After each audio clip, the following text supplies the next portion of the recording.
is real, but not as brightly lit. A dark side.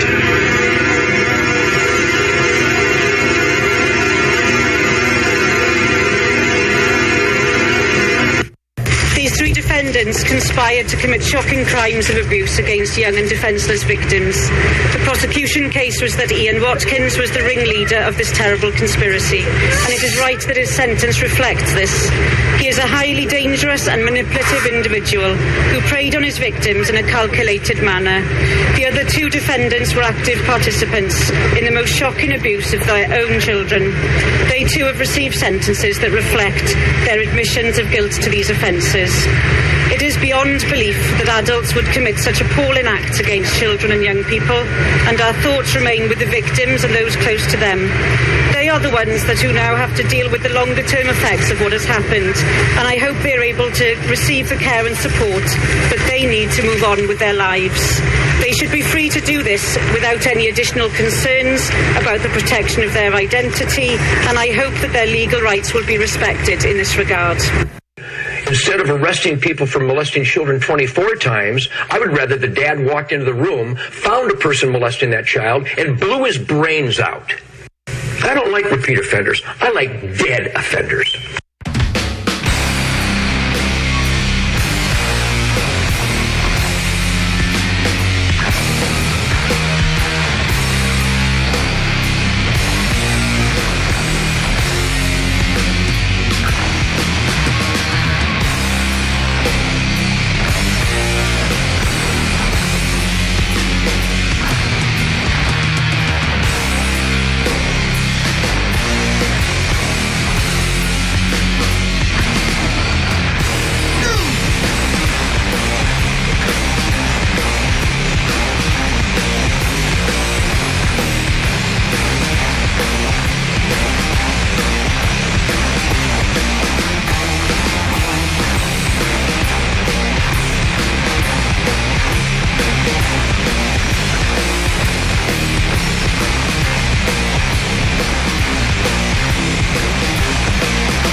Because in a land of predators, a lion never fears the jackal.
Warning, the songs you are about to hear are intended for mature listening audiences only. If you have a weak mind or heart and don't like words like shit, fuck, or cunt, then please refrain from listening any further. Stop with some real music. It's showtime! We have seen imitators. We've also seen duplicators. But now, it's time for the originators. That's right, Los Angeles. You have listened to all those imitators. You have definitely listened to all those duplicators. But now it is time for the originators. I am your host, Jimmy Cabs, along with no one. Mr. X is here. How you doing there, Mr. X? What's up, Jimmy? Hey, do you like the professional staff that I have here? Definitely. They always got beers. All right. You're listening to the very Matic Jimmy Cab Show. Thank you for listening. You know, a lot of very disturbing things happened this week. I got to tell you, one of the things that really bothered me, aside from hanging out with Salvador and Mike, which I don't even know where that fucker's at, but one of the things that was very, very disturbing to me was the fact that Ian Watkins was convicted, mind you. Hello, Lost Johnny. How are you? Yeah. You might want to unlock the door before we go on. Maybe you should be here on time so maybe, you can get in with maybe it. if I get a parking spot and so forth. Well, yeah, we can't ask for much with that. Yeah, exactly. It is downtown LA. Careful what you ask for. Listen, I was commenting on the fact. Let me just tell you real quick that all this week, aside from being my usual very manic and cheerful self, yeah, I was really bummed out. But this, and I'll get into the other details later. But the conviction of Ian Watkins, I know you and I share in this opinion. The fact that he was convicted 35 years, correct? Yes. For child molestation. And attempted rape on a infant. Okay. Cheerful guy. Okay, yeah. I need to have a drink. I'm not even fucking lying. But his fucking band's cool, man. No. Okay. Now, where do I begin with this? Mr. X, you might have to help me here because I'm literally... Well, we have to start with the fact that he was when he was arrested, that his lawyer said that he was a committed and determined pedophile. Committed and determined pedophile. All right, now look, let me start off by saying that I've been very open and very honest with my own personal life, especially my own sexual fetishes. But let me also mention, and Johnny, you tend to be very private, but I know for a fact you're a fucking nut. And then Salvador Mike, well, you get laid. I don't know how you get laid, but you get laid. Okay. Mr. X, you might not want to comment because we don't want to fuck up your shit. Yeah. But let me just mention 2 words: consensual, okay, which coexists with all 3 of us here. Yep. And over the age of 18, in my case, I'm done with young chicks. It's like 30 and up because they're fucking annoying. I agree. They give the worst head. They cry when you pee on them. But anyways. Yeah, Don't put it there. That's not a Snickers. Yeah, exactly. That's not where Snickers go. But in all seriousness... Oh my God! Maybe I shared too much. Maybe I shared too much. Let's dial it back. Mr. X looks nauseous. In all seriousness, there is absolutely no, and I understand that in the free world, in a very civilized world, we have laws, and you are granted, well, with the exception of the Middle East, you are granted a right to have a trial by your peers. But there is no real validation. There's no real justification for the molestation of children. Disgusting. Yes. And I find it even more immoral. The fact that I have a moral compass, I find it more immoral that an individual who is at the height of his success financially and also at a stardom, millions of chicks and dudes are falling all over you, dude. He can willing to spread their anuses or vaginas. Yeah. Okay, he has an unlimited supply of orifices to put his penis in, but he decided to put it in a fucking child. Okay, but gross. I don't want to in any way, shape, or form misinterpret what I'm saying. All pedophiles. All, whether they're fucking destitute, doesn't matter, or multi-million-dollar fucking successful fuckers, whether they're known or whether they're not known, that is literally not only a crime against society, deplorable. Not only is it a crime against just being human, it's beyond. And the only true justice for anyone who chooses, because you choose to partake in that activity. It's true. Is death. I'm inclined to strongly agree with you. Do we all agree? See? Yes, yeah. yes. Okay, now, I don't understand the mentality of that. And I know we have listeners in jolly old England. If you're listening in jolly old England with your fucked up teeth and, Prince Charles worship and all that other crap. And your lovely weather. Yeah, fuck the Queen, by the way. But anyways, but you know what, though? Your SAS are very, very, very impressive. call me up at 1-800-893-9562. I don't even know if that's an international number. Just try. No, I think you got to do *1 or something like that. And then hit the number.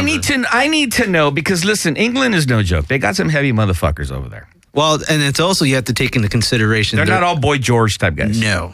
Their laws are a lot more different. I mean, he's only getting 37 years. I mean, that's a long time. No, it's not. He should have death, eternal death. I'm just saying, if it was here, and I'm not specifically saying California, he'd be in there for the rest of his life. In Texas, they probably string him up right then and there. So, okay, well, look, again, you have to. Again, I'm not condoning. No, I'm just saying. That's why I love you. That's why I love having you on the show, Lost Johnny, because you're like out of all of us, you're the only one that can have any like respectability and have your feet granted, your feet landed on realistic fucking credible terms. But what I'm trying to say is for those of you that are in England, I want to know in the prison system if there's social supportive groups like we have here in the United States. I don't think so. I've actually done a bit of What, you research done time on in England? No. I've read a few stories, and it's not unlike here. Where like if you're a pedophile, if you're a abuser of women or children, you're a piece of shit, dude. All right, now for those of you that are unaware of what we're talking about, we got a little news snippet. Mr. X, why don't you play it? Once, Ian Watkins was famous for being a rock star, the lead singer of the Lost Prophets.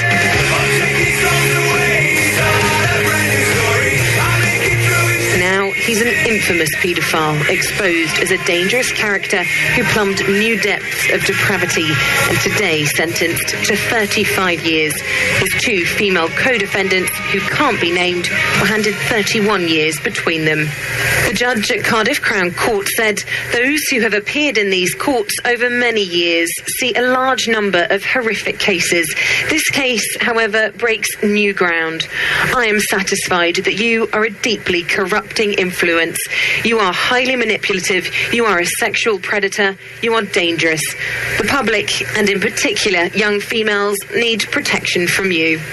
There were cheers in court as the trio was sent down. The fact that the victims in this case were so young has made it harder to comprehend. All right. Lost Johnny, I think you're going to agree with me, and also the rest of the world. I think it's time that number one... Excuse me, Gabriel Tony, can you shut the fuck up while I'm on the air, please? Thank you. I think it's time... My God, where do we find these guys at? Where do I find them at? Because you don't socialize with any of them. Yeah. All right, let's get back to what I was saying. Earth, I think it's time that we seriously consider changing our civilized laws of pedophiles. And also, we stand up against the crime of pedophilia. Yeah, fucker! Fuck 'em! Fucking use your two hands! For those of you that are in England, I hope you have some sort of... I hope you have some sort of prison clubs that tend to deal with these type of fucking individuals. Speaking of that, speaking of pedophilia, let me introduce our new paramedic. Oh, you're so disturbing, dude. Gonorrhea Tony, how you doing there, Gonorrhea Tony? What's up? Thanks for having me. You know what? Why did I have you here? Why did I ask you here? Because this conviction really fucked up my whole week. But why did I ask you on here? Aside from just bringing free beer? Because I'm a maniacal. Yeah, you are our official... Is the camera on him just so you can see how afraid I am right now? First of all, let me start off by saying all comments expressed by Jimmy Cabs or his guests do not reflect the opinion of Skidrow management, staff, or their sponsors. All right. You are our official... hey. Yeah, you can stop that. Sorry, dude. Just be yourself. Which is disturbing enough. Yeah, I know. Sorry. You are here because you know what? You tend to go and are the authority on purchasing chlamydia and vagina, correct? Yes, sir. We have a caller on the line. Oh, my God. Is he from England? Listener. Yo, are you from England? Yes. Hey, you know what? I'm glad to know that the 1-800 number is actually Hey, right works. on, man. Hey, let me ask you It something. works, but it's not free. All right. Well, then we'll tend keep to, it quick. Thanks for calling and for paying for it. Let me ask you something. What is what's going on in England, and what is the reaction to this conviction? Because in America, we're all deeply fucking disturbed and angered. Well, it's disgusting, but just sent you a Facebook message. Have you heard about the TV personality, Jimmy Savile? No. Well, basically, he was a TV presenter all through the 60s, 70s, 80s, loved by kids, had a program called Jim Will Fix It. Oh, I know what you're talking he's been about. abusing kids for 30 years. So that would be like our Captain Kangaroo, and it turns out he's a child molester? Yep. Or Mr. Rogers. Let me ask you something. By the way, what is your first name? Because we don't want to give out your whole name. James. James. Oh, James. Thanks for listening. Where in England are you from? Birmingham. All right. We love Birmingham. And shouldn't I be watching Black Sabbath tonight, who are playing Birmingham? Well, tickets are too expensive, so I haven't gone. Oh, don't get me started on that other rep. Let me ask you this. In your prison system in England, do you have the social clubs, the social supportive clubs that we have here in America, which tend to gravitate to their own ethnicity? Do you have that type of social... I don't know. I mean, I'm happy prison to say gangs I've never in been England? Inside. What's that? I said I'm happy to say I've never been inside, so I don't know. Lucky you. Are you saying that this individual that just got convicted of 35 years for molestation of children and also attempted rape of a baby, will he be isolated from the rest of the inmates? I think he might fall down a set of stairs and hurt himself by accident. We like that very much. You know, I mean, it's unbelievable. I mean, how could he get women, his groupies, to abuse their own babies? I mean, it's beyond belief, isn't it? Yeah, it is. You know what? Let me tell you, the news, I read the transcripts this week, and it was a fucking mistake. For anyone that's listening to the show, the internet is an access of information. Do not, I repeat, do not read the legal transcripts because they leave you completely head fucked. I thought that in my own fucking sadist, fucking sick world that I've seen it all, done it all. No, the fact that any person who has a moral compass, when you read those transcripts, not only does it fuck you up mentally, which, by the way, Tony, don't read those transcripts. Yeah. But it really just sickens you to just realize that not only are these type of people out in our society, but now that I've been, nurturing my own parental what's the word? Skills, I guess, with my nephew. Yeah. It's sickening. It's frightening, dude. Yeah. James, what is the reaction to this type of behavior over there in Birmingham? Do you agree with us here in East LA that this guy should be dead? We don't have capital punishment, as you know. So no, we're not that smart. That's a difficult thing. I mean, it's disgusting, and you just think, how could anyone do that? I'm glad to hear that you don't understand either. I don't understand. No. I don't want to understand. No, I don't want to. I don't have no sympathy for these type of individuals because you know what? Whether you have success or not, look at our own gonorrhea Tony. You go pay for pussy because you lack proper socializing skills. But you have a moral compass. You realize that if you can't get any pussy here, you could always pay for it. For someone to just sickeningly, and then thank you for mentioning that, James. The two women volunteered their children, I believe. Offered their children. Yeah. 11 months. Ugh. Oh, dude, it's the end of times. I think my Christian friends are correct. I think maybe I should go swallow some fucking communion wafers. I have a question, James. When sex offenders come out of jail in England, do they have to register? Like a registered sex they'll be on the offender? sex offenders register. All right, you know what, James? I want to thank you for calling. I also want to thank you for listening to the show. By the way, man, thank you for also supporting us with, I don't know. Intel? Yeah, just... confirming that it sucks over there just as much as it sucks over here. Yeah, man. I mean, I thought you guys had it made with the whole Prince Charles baby and all that fucking bullshit. You guys are just as fucked as we're over here. Thanks, James. I didn't bother watching that either. Okay. Cheers. Good man. Thanks for having me on the show. Thanks, brother. I appreciate it. You know what, man? Christmas is around the corner.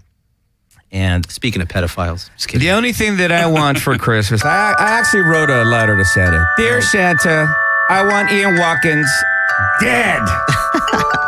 The three defendants in this case have admitted some very serious sexual offences committed against very innocent young children, and this demonstrating sexual exploitation at its worst.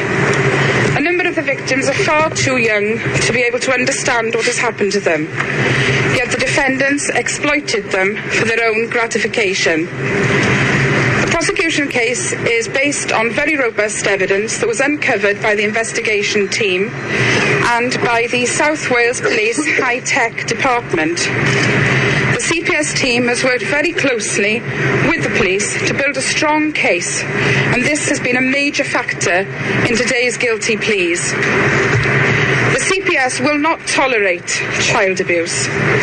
Tackling this unacceptable crime is a priority for all of us in the criminal justice system. We have recently issued new guidelines for prosecutors dealing with child abuse cases, and we are committed to supporting those victims and bringing those who abuse children and exploit them before the courts. Kill the brain, and you kill the ghoul.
investigation has uncovered the most shocking and harrowing child abuse evidence I've ever seen. There is no doubt in my mind that Ian Watkins has exploited his celebrity status in order to abuse young children.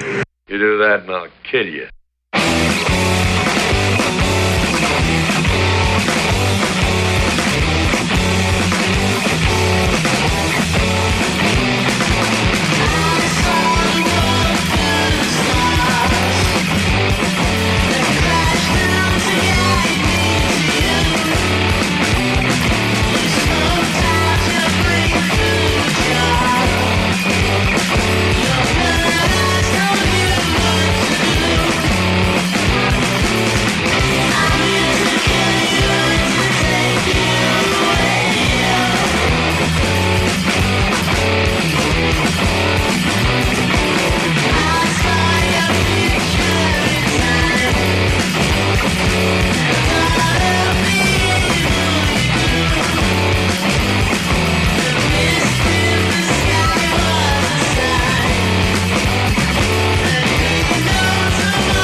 at the grocery store the other day?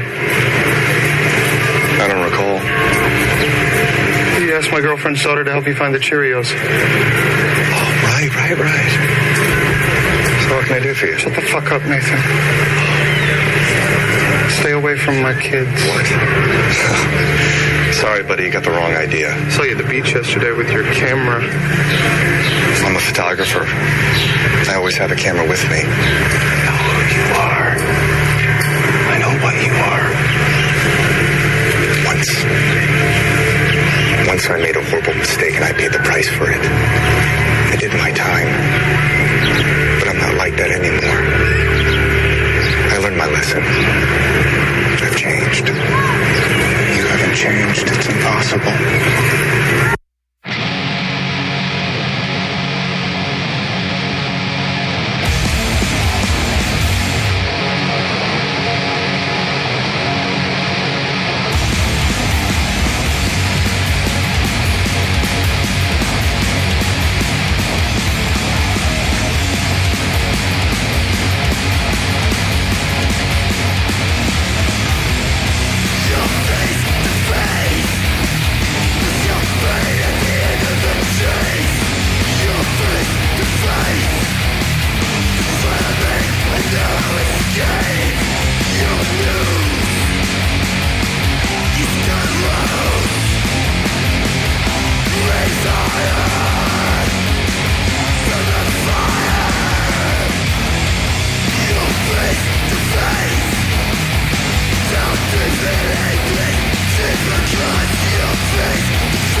station is Mr. Know-It-All.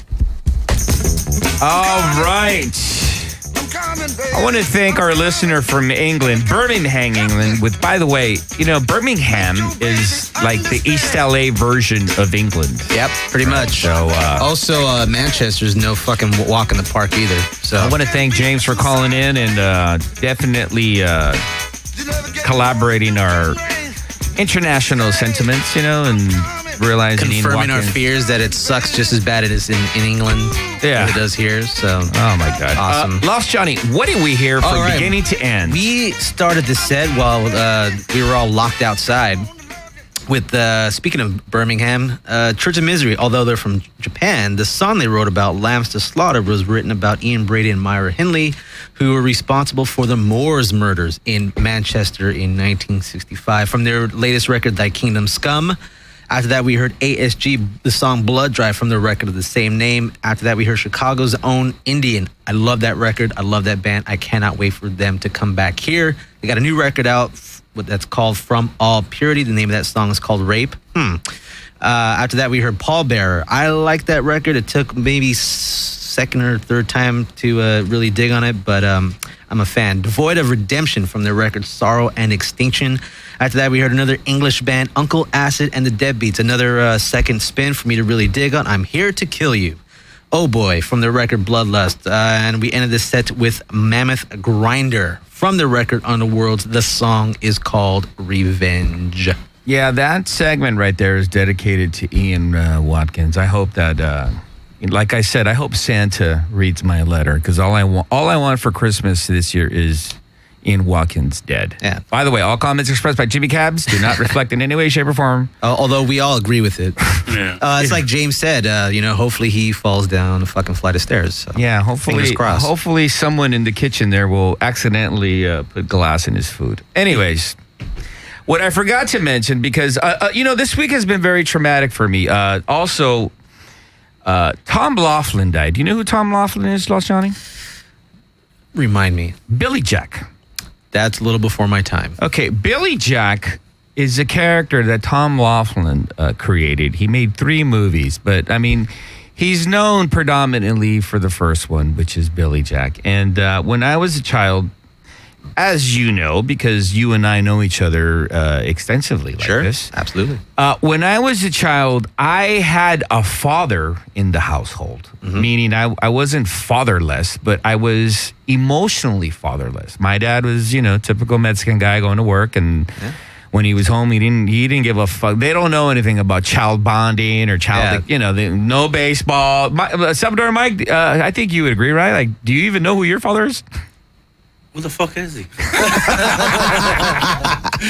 He's Lost Johnny, you got daddy issues, right? Because you're a very angry man. Yeah, my father issue is a bit more different than yours. But you have daddy issues too, right? Father was a Rolling Stone kid. Like I said, different from yours. Okay, Mr. X. All right, let's all right, so when I was a child, unfortunately and fortunately, Tony, can you stop taking pictures of yourself? Okay. I like how there's a camera right here that he has no idea. I like how Gonorrhea Tony's like so fascinated with taking photos of himself. But anyways, as I was saying, when I was a child, I lived in a neighborhood and I had like a lot of older friends, which were dicks. And so for me, television became a parent. Sure. Tom Laughlin, he had the character Billy Jack. Billy Jack taught me so many important things. Like, number one, the fact that any form of injustice was wrong, prejudice was wrong, to fight against any type of greed, to respect Mother Earth, to respect all human beings, and the whole... I go yada, yada, yada, yada. Anyways, Tom Laughlin, Billy Jack passed away this week, and that was devastating. Then I went to the Jimmy Kimmel the Megadeth taping, and I had access to the green room. Wow. Oh, boy. Salvador Mike joined us with that. And also, I want to thank my friend Danny Castillo who hooked that up. But what was disturbing for me was, as you know, Lost Johnny, because, I share my personal life with you. Absolutely. I have social anxiety. To say the least. I'm not an antisocial person. But after looking at Gonorrhea Tony, I feel completely normal, though. What are you doing? Like, why can't you just stand still? Like, do you have like some sort of issue, or what's going on? Let's just leave it at that. He does have an issue. Wait, Wait till we get into the segment. He makes Salvador and Mike look so normal, and healthy. Yeah. Damn. I don't have. I'm not antisocial, but I do have some sort of like what I would like to say, maybe like an anxiety problem. I tend to. You're not completely comfortable in the social realm. No, of things. I'm not. I mean, I am to a certain extent when, like, Colombian products or Anheuser-Busch water is flowing. But well, it takes for me to be sedated to be comfortable. Well, it's very simple. The reason why actually all of us, like you said, certain products, they're social lubricants. They help things move along, and you need to be lubricated a little bit more than others. Yeah, and what's funny is that I have I have a very strange type of personality that people don't. They can like just normally adapt to. Like, all right, Cabs, let me stop you right there. I've actually explained this to someone. Okay. Because he's asked me about you, and actually several people have asked me about your thing. I go, it's not a thing. It's real. I know. I'm just saying. Like, here's my analogy. Where you are, you're at the deep end. Everyone can see that you're at the deep end. That's cool. That's your thing. That's where you are. Where you think is the deep end, or what you think is the shallow end, for the rest of us, you're still way the fuck out on the deep end. So it's just a matter of perception of what we think is the deep end. You're just like, oh, I just got in. You're only ankle deep. I think for the rest of us, you're way the fuck out in the deep end. But still, what is most important and what really I need to emphasize is that I still, and that all of us, even Gonorrhea Tony, even though he's so disturbing, like, what are you, sit still, son, drink more beverages, sedate yourself, is the fact that we have a moral compass. Absolutely. And we do not in any way, shape, or form, even though some of us are more sexually, adventurous. Yeah, than others, but we still, again, the same two words always come back into this conversation: consensual and over the age of 18. Yeah. And in my case, I'm done with young chicks because they're a pain in the ass. I was very disturbed this week with the, as I mentioned before, obviously the conviction of Ian Watkins and and since I chose to dive into the transcript, which is, I would strongly encourage everybody not to do that. Again, Cabs, deep end. Very disturbing. Then, of course, the death of Tom Laughlin and Billy Jack. But when I attended the Megadeth Jimmy Kimmel taping, and I had all access, VIP access to the green room, which sounds like a very... something to brag about. Right? Free beverages. I saw the pictures, man. Okay, free food. Twinkies. Is the fact that I discovered one thing, and what I've always... and I'm glad that I got confirmation. Whether you're in an upscale VIP... all access, or you're in some hood like our neighborhood, East LA, right? There's fucking bottom feeders, and they're all deplorable. I would say 97% of those people in that room that we attended on that day were fucking bottom feeders. Yet, granted, me and Mike were a little more open about our bottom feeding. You know what I mean? Like, we weren't ashamed. Yeah. Hey, give me, instead of one beer, give me 3 beers. A huevo? But I like how people were approaching us, and they're like trying to impress us with, like, you're just some dickhead who knows another dickhead who knows another dickhead who got in here. Yeah. Okay, and you're a piece of shit. But I want to thank Barnacles. Yeah, I want to thank Danny Castillo again for hooking that up. All right. What I forgot to mention, and what was most important, is that we got 2 great guests. Oh, yes. Okay. First, I have to say, I'm a big fan of both. You know what? You're gonna love this Mike Schmidt interview. It's fucking fantastic. Mike Schmidt is of Yob. He also is in an incredible band called Vol, which was one of my favorite records of 2013. And also, he collaborated with a bunch of artists for a release called Lumbar. Ooh, which is a great record. He talks about it on this interview. So I'm excited. Why don't we get into this? Why don't we listen to some Yob, and then we'll get into the interview. And don't worry, Tony, we'll talk. We'll chat get with to you. I mean, before we were playing the song "Prepare the Ground," and when I saw them up in Oakland with Neurosis, I got a live version of the song on their Scion put it out on the vinyl, and fucking awesome. Well, you know what? Huge fan. Let me mention this. Yob is coming to Southern California, or Orange County, behind the Orange Curtain. December 28th, the Observatory, Santa Ana. As you mentioned, they are playing with... this whole bill is amazing. For those of you that are on the borderline of thinking of going to this event, No borderline. There is no borderline. Get in there. You need to go. Okay, Helen Mooney, who is opening that show, I believe. Awesome. Who we're going to be talking to in a minute. She's an incredible artist. Okay, Yob, Blast, Hallelujah. Neurosis. Sick. What a way to end the year, man. Perfect. So December 28th, that's at the Observatory in Santa Ana. December 29th, the Regency in San Francisco. Let's get into some Yob, and then we'll listen to a great interview I conducted with Mike Schmidt. Hit it.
That is Yob.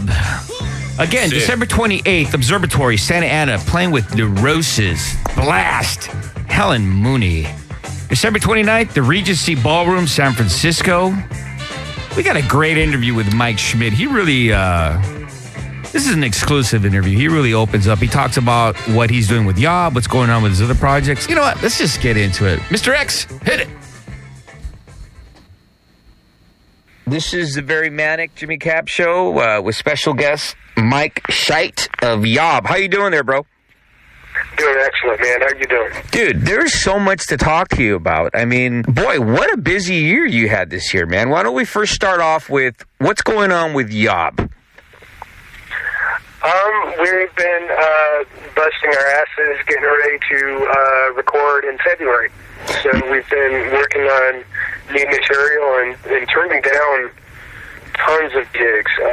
Just really trying to stay focused to just, not stay rehearsed on older material and just focus on the new jams. And it's coming along really well. Really stoked. You're going to be playing here in the Southland on December 28th at the Observatory in Santa Ana. You're going to be playing with Neurosis. Mm-hmm. Are you looking forward to playing with Yob on that day?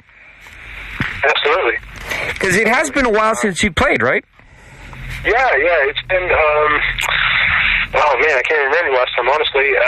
Maybe at the very end of summer there, we did a couple shows, and we did a couple shows in April as well. We haven't played very much this year. So I'm assuming this is like not only exciting for your fans, but I mean for you as well to get reacquainted in a live setting with your fellow bandmates. Well, it's interesting. I mean, basically, it's a situation where, if Neurosis is a band that we just don't say no to. Yeah, no lie. And there's right now, it's kind of like one of those things where we're so bent on the new material, we're breaking away from it. It's kind of like it's bittersweet, but it's Neurosis and it's Blast and the Body and Hell and Money. So it's worth it. It's totally worth it. We're couldn't say no. It's impossible. Let me ask you this real quick, because you did mention that lineup. That's an amazing lineup. Is it somewhat intimidating to be playing with such unique and diverse artists like that? We just try not to think about it.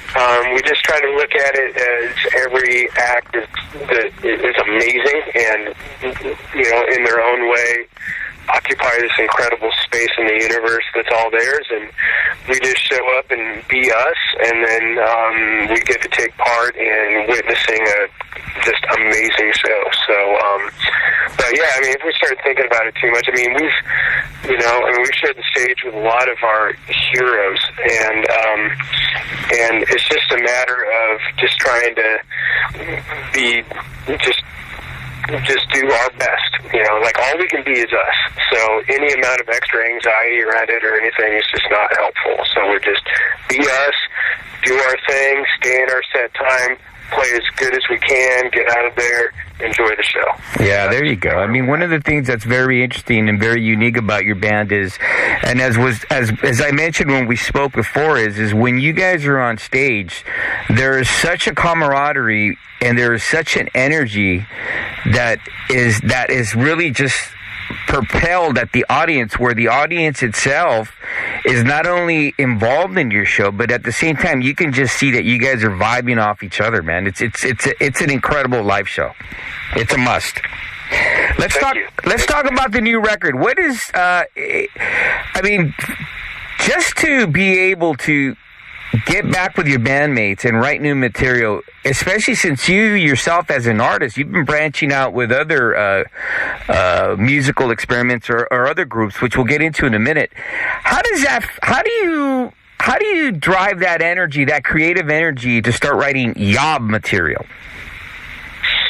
Well, basically, once a record's done and we do our group of touring or whatever, I usually just kind of creatively walk away from it for a while and kind of cleanse the palate, and then when I come back in, it's usually, I usually just kind of have this feeling like, you know, there's, like, it has to happen, and new stuff has to happen. We're not driven to keep writing records to continue being a band or to continue being on the road or anything like that. We kind of write them because, you know, I mean, every time we get done with a record, I honestly don't know if it's going to be the last one or not. You know, our future is never something that we think about that much. We just think about what's happening now, and I mean, we'll plan in the future as far as like, you know, okay, we're going to write a record, so you know, we're going to tour, so we're going to make good, strong plans around that to make it as good as possible for us and everybody involved. So I mean, we'll plan that far out, but as far as, you know, what we're going to do 5 years from now, 10 years from now, I have no idea, none. This could be our last record. The last one could have been the last one too, so I felt kind of driven to write another one, and so and we all jumped in and we're doing it, and it's kind of a weird answer, but that's kind of how it is. You know what, Mike? I respect you for being honest and for having that formula, because I would say that is the true integrity factor when you're a musician and you're playing with fellow bandmates. When it starts becoming a chore or a job, you no longer have that integrity. Would you say that being organically happy is the secret to having good music come out of that? Well, yeah, I mean, our friendships kind of come first, and really, I mean, I feel like, and this is just for us, man, every band has a different formula that can work. So it's not, you know, I'm not here to say what's right or wrong for anybody, or their creative process, or them being out on the road once in 10 years or 5 times a year or whatever. You know, if it works, do it, you know. I just know what works for me and what works for us. And what that is that we have to kind of have a balance between living our lives separate from our art, in the sense that, you know, we have families, we have, you know, kids or jobs or other musical projects or, you know, other outlets, and then what we experience and discover in our lives, we can bring that back to our art. Yeah. And to what we create, and so that's what works best for us. And we could tour a lot more than we do, but we're just nervous to mess it up, and to mess up kind of what brings it to us in the first place is something where it is a release and it's a path, and it's kind of equal parts, you know, fun and kind of climbing into the nasty stuff all at the same time, but then it's kind of a spiritual path at the same time, and just trying to balance that out in the best way that it stays something special to us, and something that we feel driven to do instead of feeling like we're being driven by, you know? Yeah, absolutely. I would say that's the reason why each and every one of your records is so creatively diverse, man. I don't know. I'm not very good at judging that. I tend to be a pretty harsh critic, so I'm just glad there are some people out there that don't hear it as harshly as I do. Yeah, man. You know, one of the things that's always interesting to me is when an artist, when they lose sight of the creative element, and you could tell that it's just kind of being packaged and they're just pushing it out there. So I admire the fact that you hold that art and what you do with your music to such a high degree, man. That's very commendable. Is that why you have also branched out with 2 other amazing groups that you've worked on this year? I mean, that Lumbar release that you did was amazing, and also Vol. Is that like a fresh outlet for you as well, artistically? Well, they're definitely different animals in how I came to them. The Vol record was forged basically with John Cobbett, Sigrid Shea, and Aesop Becker, and we're all good friends and have known each other for many years, and have done shows together in all of our other bands numerous times. And so when Ludacra disbanded, Aesop and John, and this was before Sigrid was involved, approached me and asked me if I wanted to do vocals on something they were working on, and I told them yes immediately, because I have massive respect for them as artists and people. And then Sigrid, who I've done shows with, well, I believe definitely in Hammers and Misfortune, but I believe also when she was in Amber Asylum.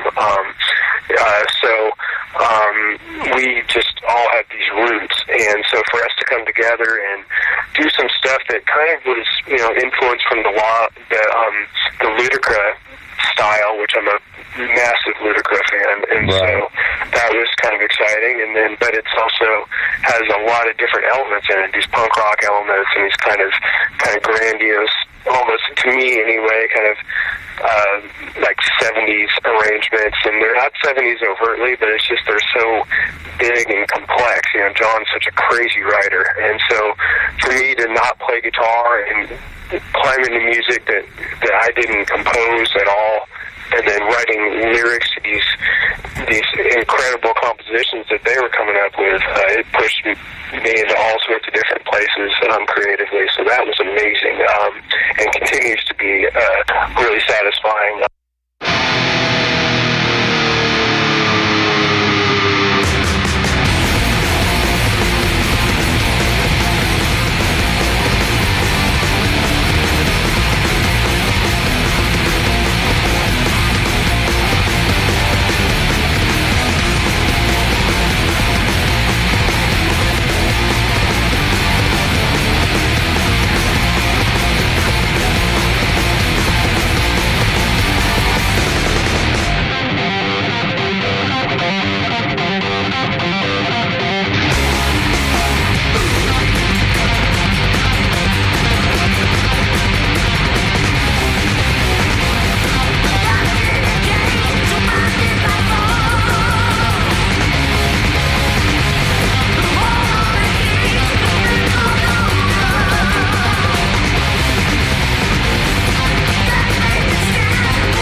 All right.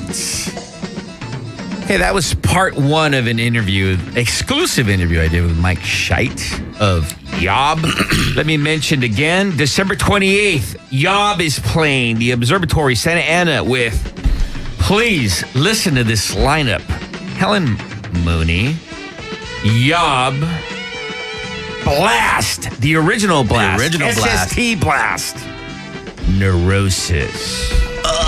December 29th, the Regency Ballroom. Make sure you go check out Yob. Lost Johnny, what did we hear? Oh, man, we just heard the fucking heavies of the heavy. Prepare the Ground from Yob's last record they put out, Atma. Never get tired of that song. Never get tired of that record. Never get tired of that band. After that, we heard one of my favorites of 2013, Vol, the song Arising from the record of the same name, Vol. And we ended the set with a long but not forgotten band, Ludacris. Awesome record from their last one they put out, The Tenant in Stable. What does all that have in common with Mike Scheidt? They're all connected, man. He has his handprint on one of those bands. If it's either Ludacris, it's Vol. It's not Vol, it's Yob. Yeah, you know, Ludacris has an amazing drummer by the name of Asap Decker. And Mike Scheidt and Asap Decker collaborated with Vol, which I thought was an amazing record. The fact that yes, I'm glad that you mentioned that on your top 10 of 2013 because that's an amazing fucking release right there. It kind of flew under the radar, but I think people who are in the know already dig on it. So. Now, Ludacris was an amazing fucking band that you and I got to see when they played here in the Southland. That is true. And unfortunately, they disbanded. But you know what? They've gone on to bigger and better things. Yep. All right. Now, we have Gonorrhea Tony here who's preoccupied if he's not taking photos of himself or whatever. One of the things that's very interesting about you real quick, very disturbing as well, but let's clarify this because we do not in any way, shape, or form want to misinterpret what you're all about. You're a listener, and also you and I have been having dialogue, and I thought I'd bring you on the fucking very manic misfit team here. Is you love to buy pussy, man. And what I mean by buy pussy, you like to solicit prostitution with, by the way, all comments expressed by Jimmy Cabs guests, and not in any way, shape, or form reflect Skidrow studio staff or sponsors. Now, you do know that that's a crime, right? I guess. I don't know. Why do you do that, though? Because you seem like a relatively good-looking dude. Sometimes it's boring jacking off, dude. But the fact, you know what? We've been having a lot of intimate conversations in between the segments. One of the things that I really like is that you concur and agree and support the fact that pedophilia is a fucking massive crime, not only socially, but it should not any way, shape, or form exist. And it's a moral crime. It's immoral, right? I mean, you know that, right? I know that. Right. I mean, that's pretty much common knowledge, Cap. That's not breaking news. Well, no, the guy, why don't you tell us, don't tell us where you work, but why don't you tell us what you do for a living? Want me to say it right now? Don't say where you work, but just tell us what you do for a living. Okay, I'm a teacher's assistant. God bless the children of dead. Look at Mr. X's on your post. So what is that Equal detail? opportunity employer. You know what? I don't give a fuck. I'm teacher assistant for LA Unified School District. I don't give a fuck. So you... dude, come on, dude. I don't know. Yeah. Jeff Paul, if you're listening, please call in. So you work with children is what you're saying? Yes, sir. Started from kindergarten to sixth graders, dude. What's up? All right. Now, in all seriousness, you need to be aware now that you have been brought in on a trial basis, by the way. No. Now, you need to be aware of the dangerous people that you're associated with. Like, for instance, I myself, whether you might not perceive this or not, I am a very dangerous person. I have sociopathic tendencies. I own and I am a very well-trained person when it comes to firearms, exclusively in what is considered or what is termed in the military as real-world scenario. Wow. Okay? Reloaded. Lost Johnny right here practices martial arts and also exhibits extreme anti-social anger issues. And to your left over here, Salvador Mike, well, he'll just bore you to death. Yeah. I got beers. He's got beer and weed. So there we go. And also, Mr. X, he's Caucasian. Those dudes are crazy. Period. So be that as it may, we do not in any way, shape, or form support or endorse or in any way, help me out here, when it comes to any sort of vindication of children. You're aware of that, right? Yes, sir. And you work with children, right? Yes, sir. Would you concur and agree that children are indeed the innocence of children? Or no, not only off limits. It's just the beauty of being a kid, man. Would you agree with that? It is a beauty of being a kid, dude. It's great, dude. I remember when I was a child. Oh boy. Which only lasted till like the 4th grade, because by the time I was in the 5th grade, I was exposed to, heavy music and marijuana. And wow. Yeah, and I think it's a fucking crime to really ruin a child's innocence period. I mean, it is. It is, right? Yes, sir. Would you agree that, being that you work with kids, isn't it kind of disturbing that some of your coworkers are fucking psychopath motherfuckers? Because some of those teachers are fucking whacked. They are whacked, dude, but they keep it on the low pro, dude. How low? Totally low pro. Trust me, dude. All right. Would you say that? Would you do the right thing if you saw any form of a professional LA Unified instructor or employee that was fucking with a kid or something? Yeah. Totally, dude. I'll fucking burn them out, dude. 'Cause that's not right, dude. Yeah, there you go. Thank you. All right. Seriously, Indulge in that free beverage. Yeah. Now, when you were brought on this show, you're brought on because you have a tendency to have such an excellent fucking what's the word I'm looking for, Johnny? Well, he's got an interesting hobby. Yeah. To say the least. Well, most guys are like, dealing with the whole pussy wet bullshit or kissing ass to try to get laid or, not being themselves. You just chose to not even partake in that, right? Well, sometimes you spent money on the fucking date. You're always going to spend money on pussy. Yeah. But always. You might, you could probably spend a bunch of money, but at the end, you ain't going to get shit. Exactly. True that, kid. And to be fair, Cabs, I mean, this is Los Angeles. This is not an easy place to date.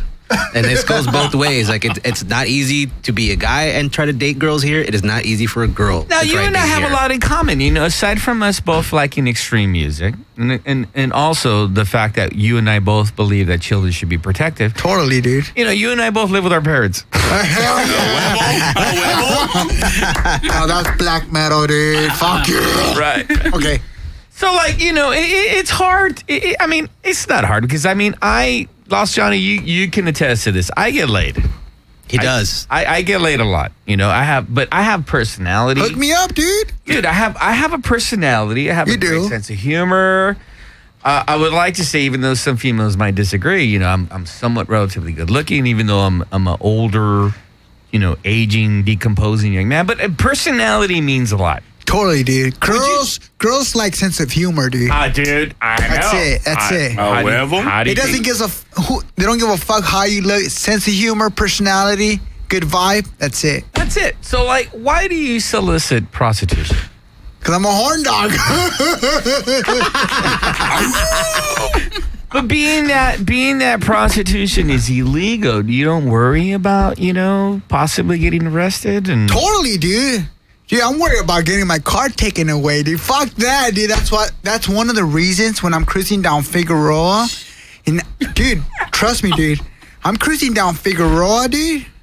I see some bomb-ass African-American chicks. You don't worry about, STDs or, fuck that. I'm worried about I'm worrying about the cops. Dude, fuck all that shit, These are priorities, Cabs. I mean, you can get a shot in the ass for, whatever, syphilis or whatever. But if you lose your car, you're fucked. Dude, especially here. Come on. That, dude. Come on, kid. Check this out, dude. You lose your car. You get fingerprinted. You get locked up. You're in the system. Thank you, dude. You're in the system, and if you try to apply for the post office or a government job, you're busted, dude. You're fucked. Now, what about I don't solicit prostitution, not in North American continent anymore, but not north of the equator. I'm very sexy in Brazil. But do you share the same similar emotional dysfunction as I do? Like, for instance, as I mentioned before, I do have some sort of sociopathic tendencies. I also have an emotional disconnect I'm sure it has a lot to do with my parenting when I was a kid. You know, like I can't. It takes a lot for me to. I have a lot of trust issues, especially when it comes to females, and a lot of my issues also have stemmed into like a sexual dysfunction. Which, by the way, when I say dysfunction, it has nothing to do with my erection problems, but like I have a lot of anger issues. So like a lot of like my fetishes or lovemaking are more anger based, meaning, you know, I like to choke chicks, et cetera, et cetera, et cetera. Do you share in that as well? And is that why you solicit, you know, prostitution? Or is it just a business thing? Like, get in, get out. Yeah, goodbye. or is it because you just don't have time to sit there and actually partake in a conversation with a young lady and all the bullshit? Dude, I just want to bust a nut. There you go. There you go. All right. I can't say clarification.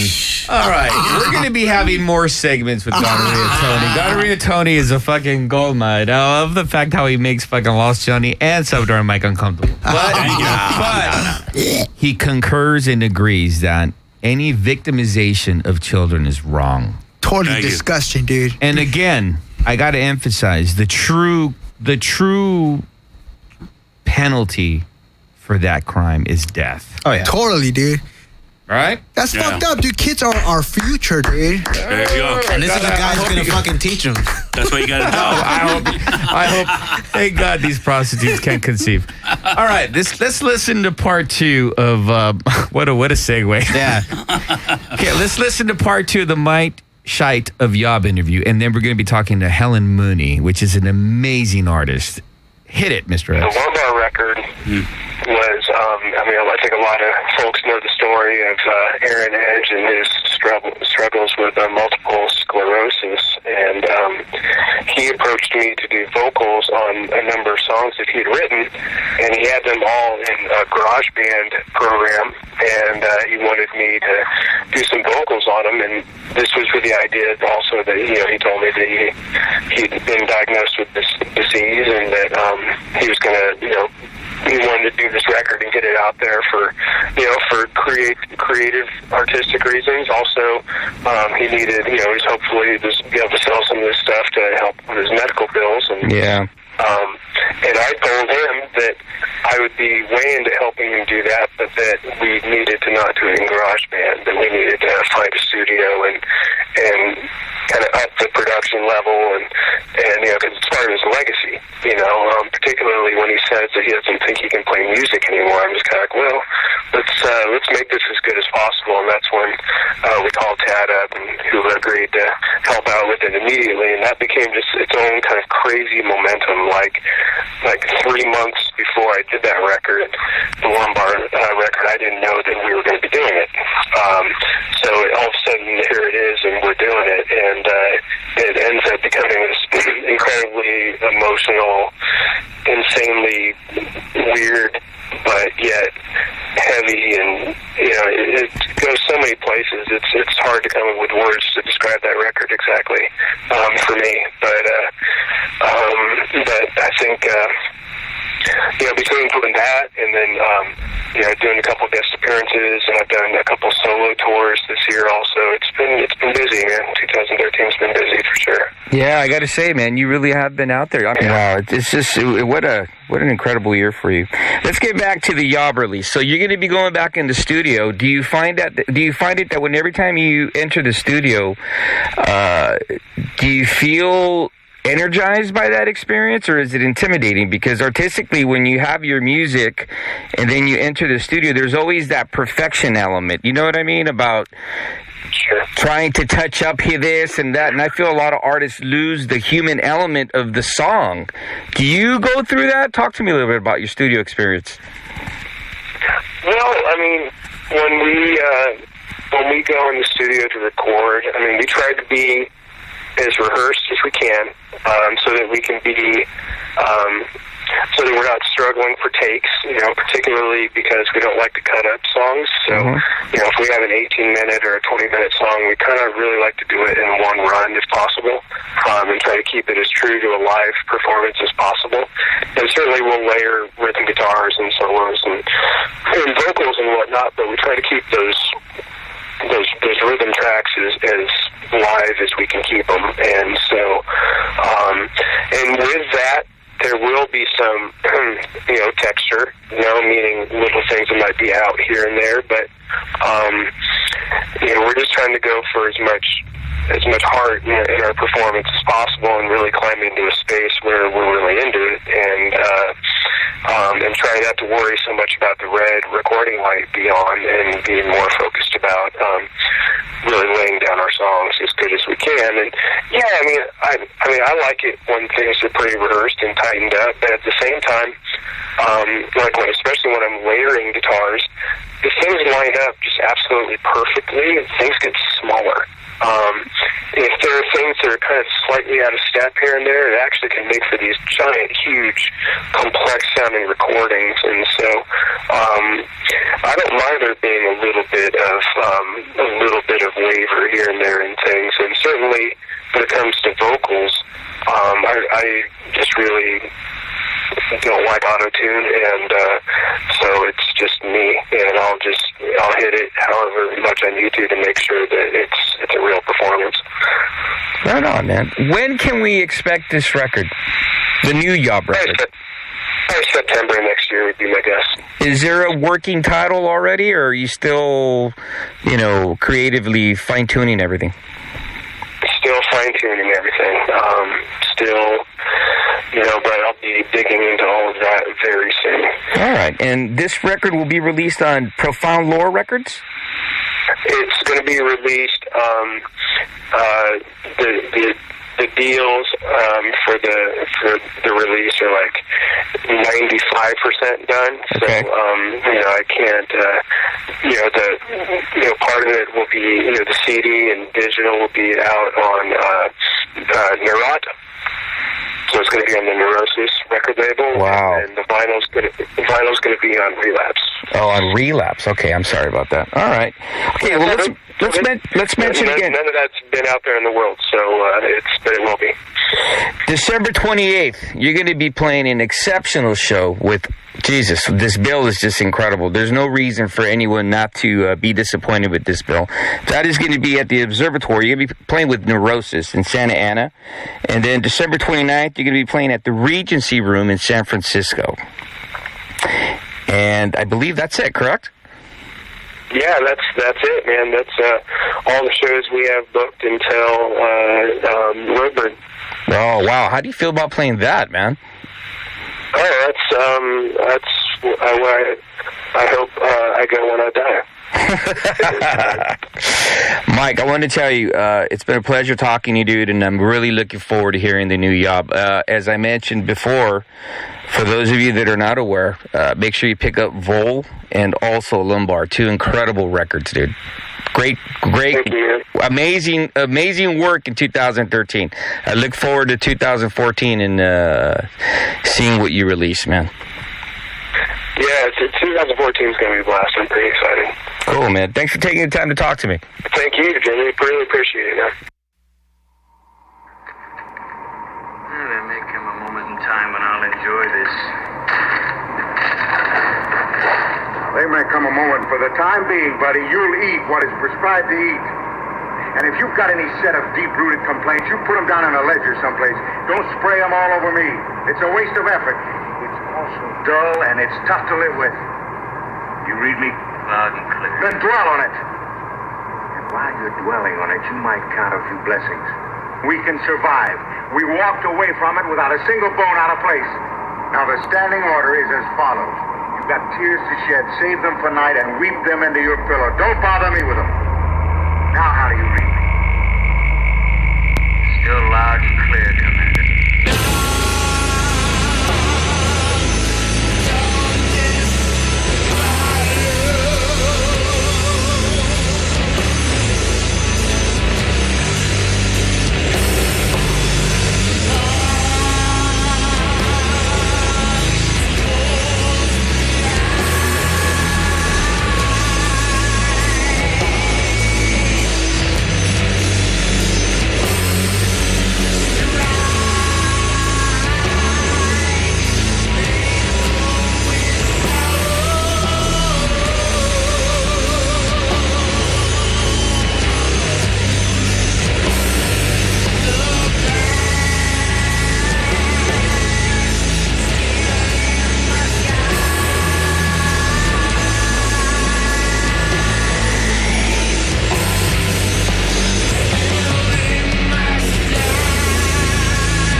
All right.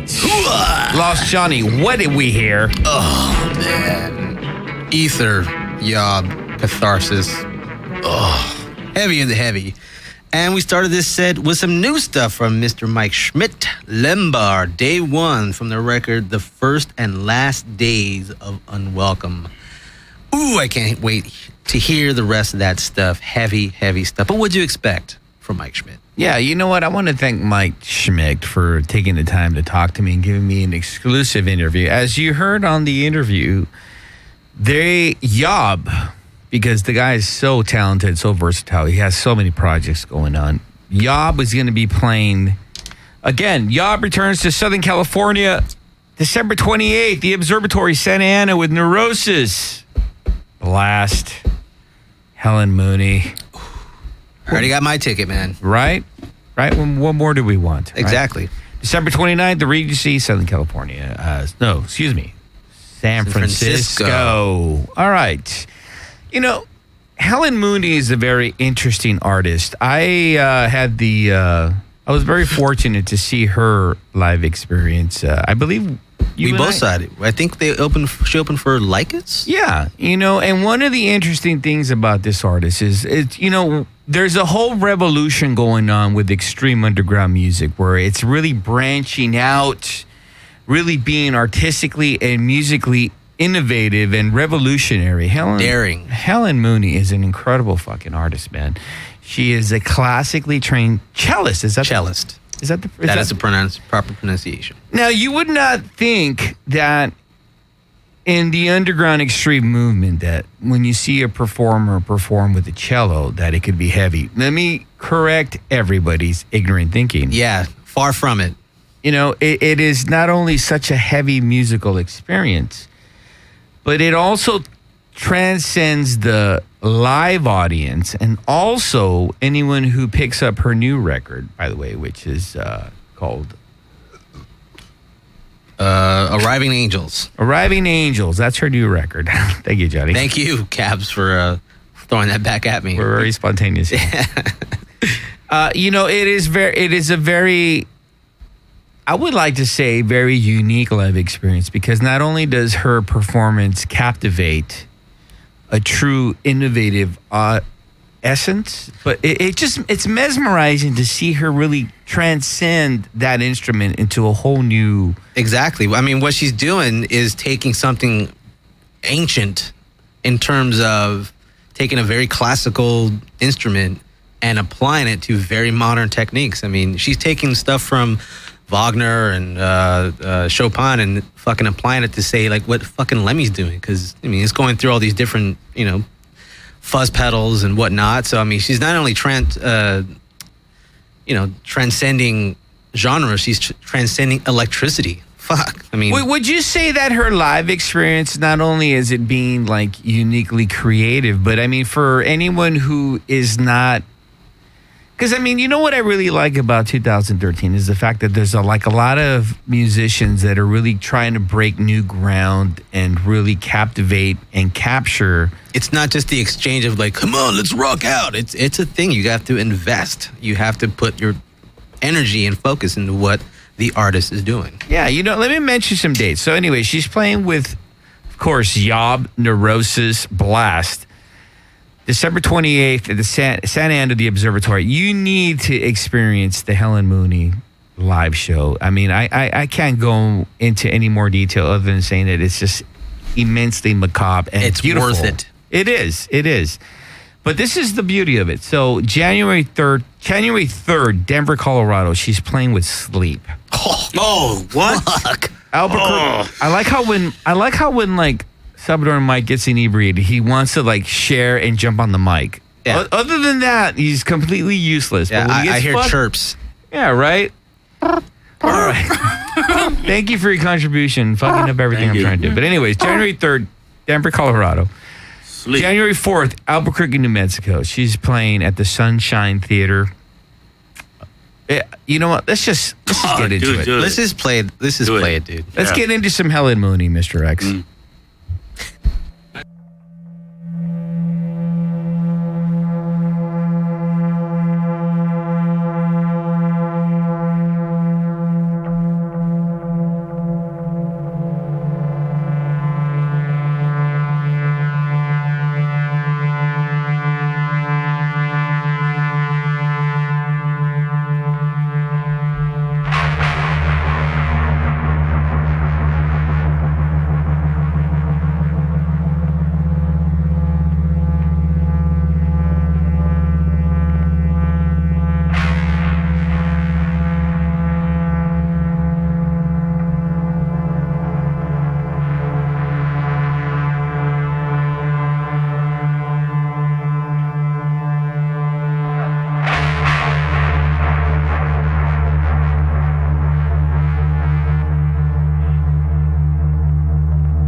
Mountains shake and wake me.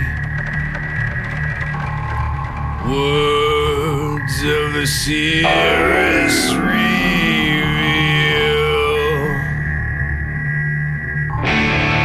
Come out my eyes that I might see. Treacherous thoughts unfold in time and show.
Oh, that is sick right there. Dude. That is sick right there, man. Blast. Lost Johnny, what did we hear?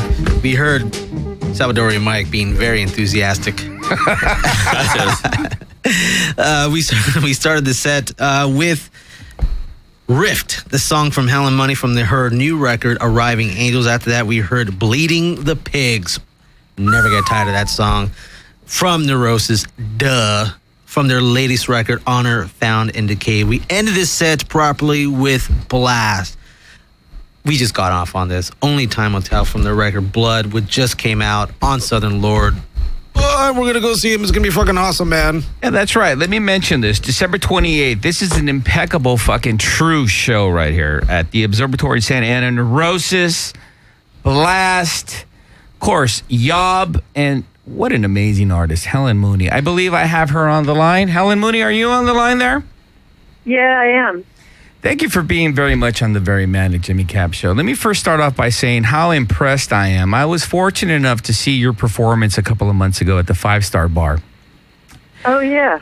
I really love artists like yourselves that are really taking it to a whole new level and just expanding what the origins of true heavy music is. You are a trained cellist, correct? Yeah, I went to study classical and went all the way through grad school, the whole 9 yards. Would you say that classical music are the origins of true heavy music? No. Okay, well. No. So much for that. I mean, there's plenty of heavy classical music, but, the blues is pretty heavy. There's, I would say no. Okay, well, would you say that what you do is a whole unique, diverse experiment into what is heavy music with your talent? Well, yeah, it's unique because it's me, and I kind of feel like in music, a different person can play the same music, and it's going to be unique because they're doing it. You know what I mean? So, yeah. I think it's unique, probably for sure, to do what I'm doing through a cello. Although there are more people than you would think doing that. So I think it seems like in the last 10 or so years, probably longer, there's been more people who play classical instruments doing heavy music. What would you say is the inspiration for you to conduct your natural talent into this whole new realm? What influences you to take upon being a celloist into this extreme genre? Well, I think,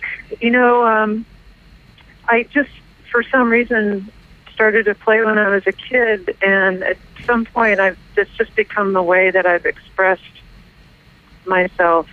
Probably the most private part of myself is through my instrument. Mm-hmm. But I never would have thought I would have played rock music. I was playing classical, and then in my 20s I got into rock music. My brother played me Who's Next. I got into the Who, and then I got into like the Minutemen and all those bands. And so I would go to see them, and I was way in Bob Mould, especially. I'd way into all their music. And then in the meantime, I was still playing my cello, and I met this guy, Jason Narducci. We worked at a coffee shop together, and where I was going to school in Evanston, Illinois. And he was doing his own solo thing, which he hadn't been doing. He had a band before, and he was doing some of Bob Mould's workbook material, which has a lot of cello on it, and he wanted to know if I would play with him, do some of his original stuff, and then do a couple workbook tunes. And that's when I realized, wow, I can really actually play the music that I really love on the instrument that I know how to play. Nice. So that's kind of how it started to happen. And then I really loved being around rock musicians. I loved playing in rock clubs. I just loved the whole scene. Felt more comfortable there than I ever did in the classical scene. So, that was like a long time ago 90s, and ever since then, that's kind of been what I've been doing. You know, I like I mentioned before, I saw your performance, and one of the things that really stood out for me, aside from just being mesmerized and completely sucked into what, I guess the proper term, Lost Johnny, help me out here, the proper term would be just a true artistic live experience, was the fact that... Oh, thank you. What I really enjoyed, because I mean, I've been into underground music for over 30 years, but what I really loved, aside from the originality, was the fact that emotionally I connected with your performance. Is that something that you yourself as an artist seeks to do when you hit that stage? Well, when someone says something like that to me, I feel really great. You know, because the music I love is something I connect to on an emotional level, like, you know, Bob Mole's music, Workbook, or Copper Blue. That's very strong, emotional, visceral music. Like, you know, like the bands you were playing, Neurosis and Yob. I feel like that stuff's all coming from a pretty deep place. That's not in your head necessarily. It's kind of in your soul or your heart. And so I feel like if I can connect to people in that way, that's the best. And I guess that's what I'm trying for.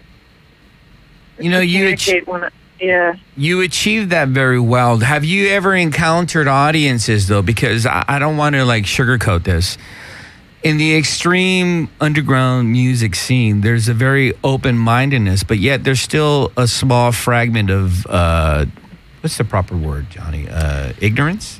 Discrimination, apprehension.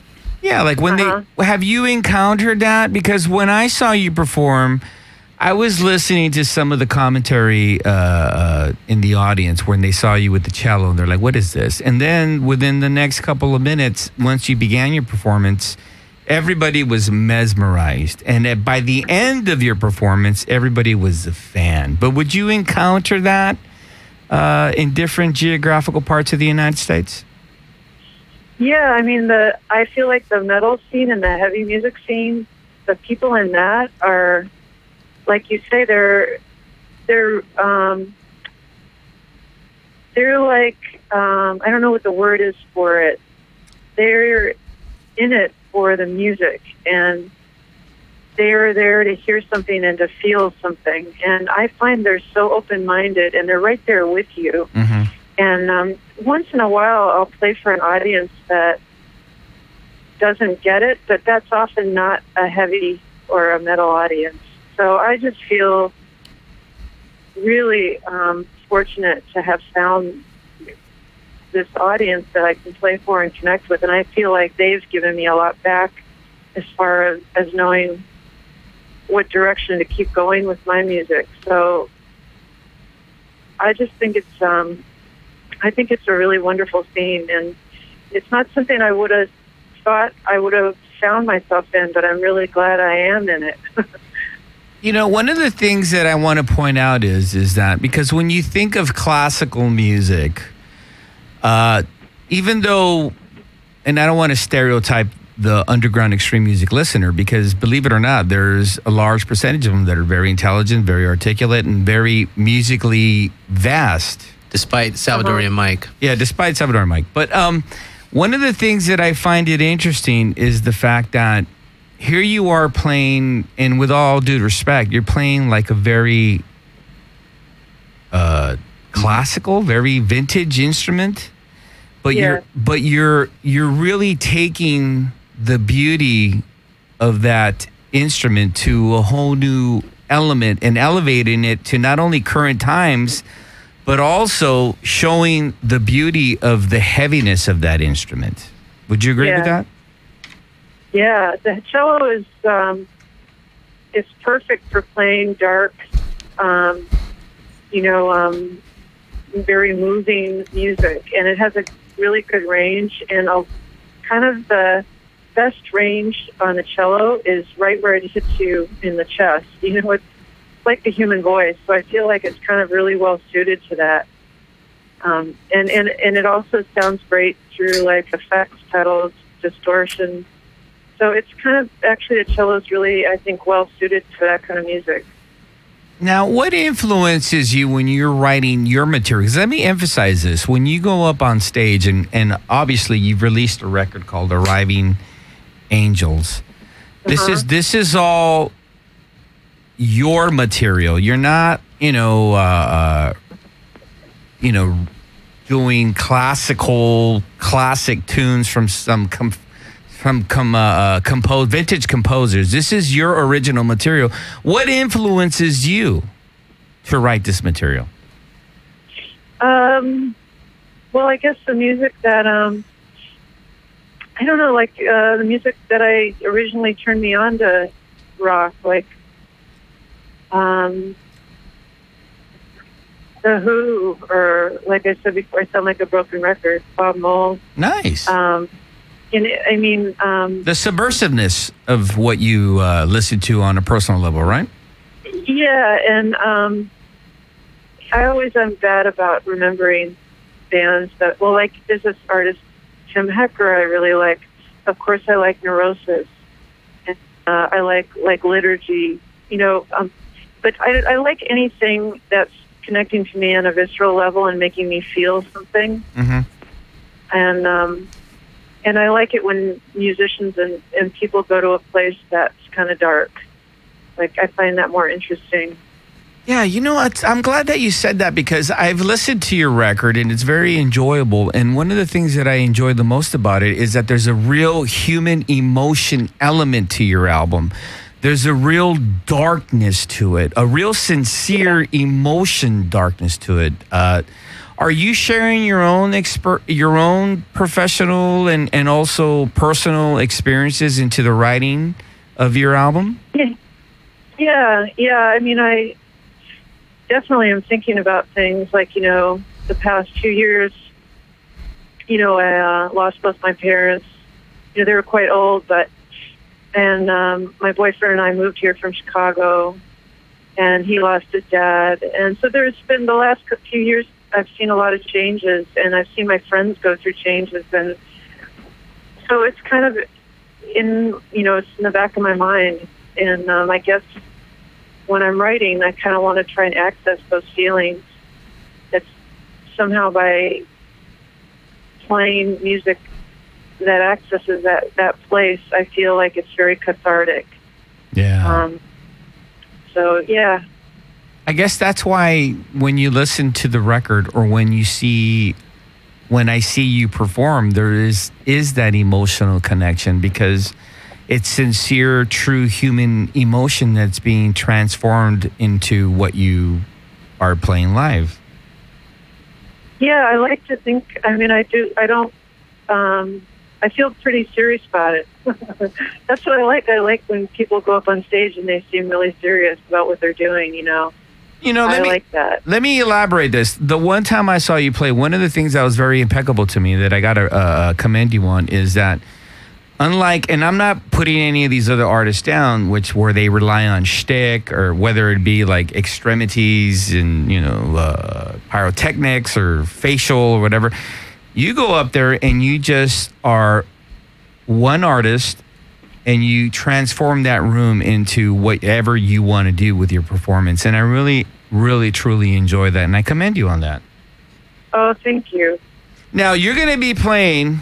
This is impeccable right here. I got to mention this. I've been saying this over and over throughout this whole broadcast. The 28th, Santa Ana, the Observatory. You're going to be playing with Neurosis, which is an impeccable band. Right off the bat. Yeah. Yob. Right off the bat. Yeah. How do you feel about playing with these artists? Oh, it's awesome. I'm totally psyched. I can't wait. I'm really honored to be able to do it, I would go to the show if I wasn't playing. Yeah, you're playing with Blast, which is an impeccable underground band that's just come back. This is really a true lineup that anybody who is into true extreme music needs to attend. I can't wait. Yeah, I was going to say I can't wait to play for the people who are going to be there, because I know they're going to be true believers. Absolutely. But this is even more interesting. You're going to be playing with Sleep. How do you feel about that? Yeah. I feel really lucky about that too. The connection there is Jason Roeder, the drummer, and I'm sure he had something to do with me doing these gigs. He's on my record. He's on 3 songs on this record, and I think he's been a fan of mine for a while. He actually saw me when I released my first record. I was playing a gig in Petaluma, and he was actually there by just happenstance, and ever since then he's liked my music. So that's probably why I'm playing those shows, and I'm really psyched to play them all. It's going to be cool for Sleep because it's just the 2 of us, so I'll have a little more time to play.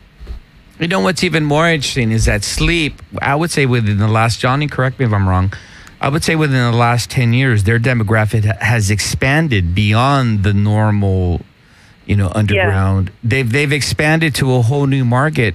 I honestly feel that when you open up for this band with this new demographic, not only are you going to connect with them on an artistic level, but also you're going to reawaken and probably inspire musicians that are in the formal classical background where they can actually venture out into this extremity. Would you agree with that? Well, that would be great. I'm happy to hear anyone on stage who has something to say. I don't really care what they're playing. As long as they're saying something and they're communicating, they're saying something that I would connect with. I'm not necessarily, I don't go to see someone play just because they're playing a cello or a violin. I just want to hear someone who has something to say, I guess. But would you agree that when people see you perform, it opens up people's minds and definitely expands the horizon to what you're doing and possibly future artists like yourselves? Yeah, I'm always inspired when I go to see live music because the person is up there on stage and they believe in what they're doing enough to do that. And it's just very human, I like going to live music because it's happening. You're right there. You're part of it as the audience member, and this person. They're going to do something that they'll never do again. They'll never play the same show twice. Right. So I just love that. I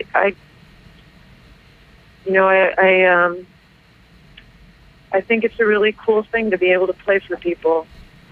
Well, you know what? I got to tell you, you do an impeccable job. And for anyone who has not experienced the Helen Mooney experience, you need to experience it, obviously, next week, the 28th, Santa Ana, the Observatory, Yob, Neurosis, Blast, Helen Mooney. And also, January 3rd, opening for Sleep in Denver, Colorado. Why isn't this in Los Angeles? In Denver, Colorado, Gothic Theater.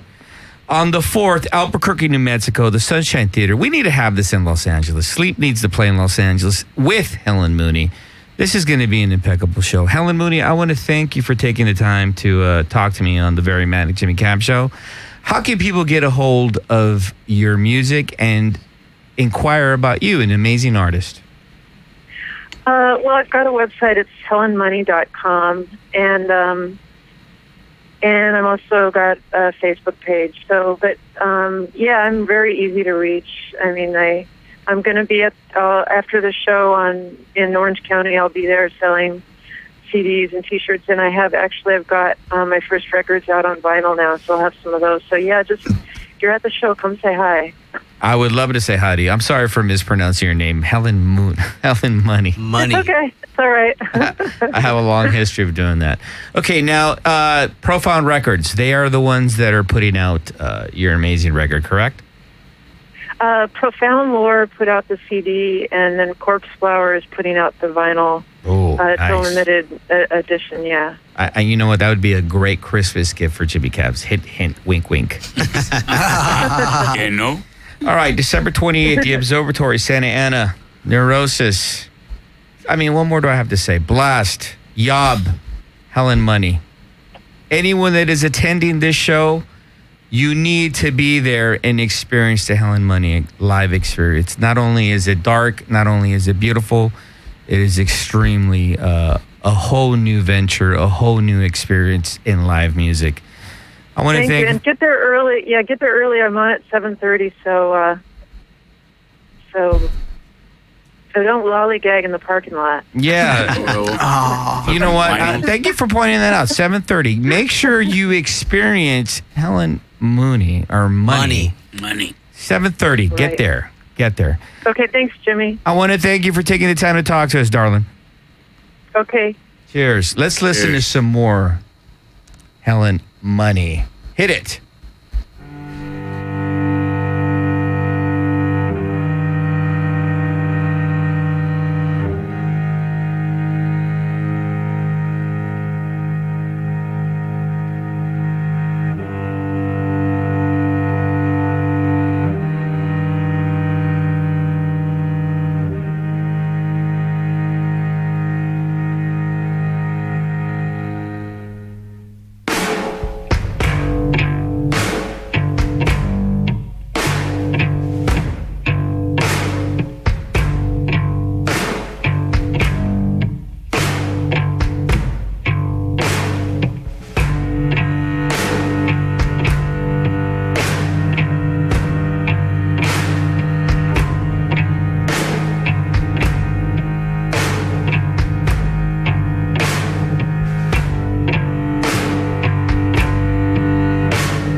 quiet world of what he believes to be reality.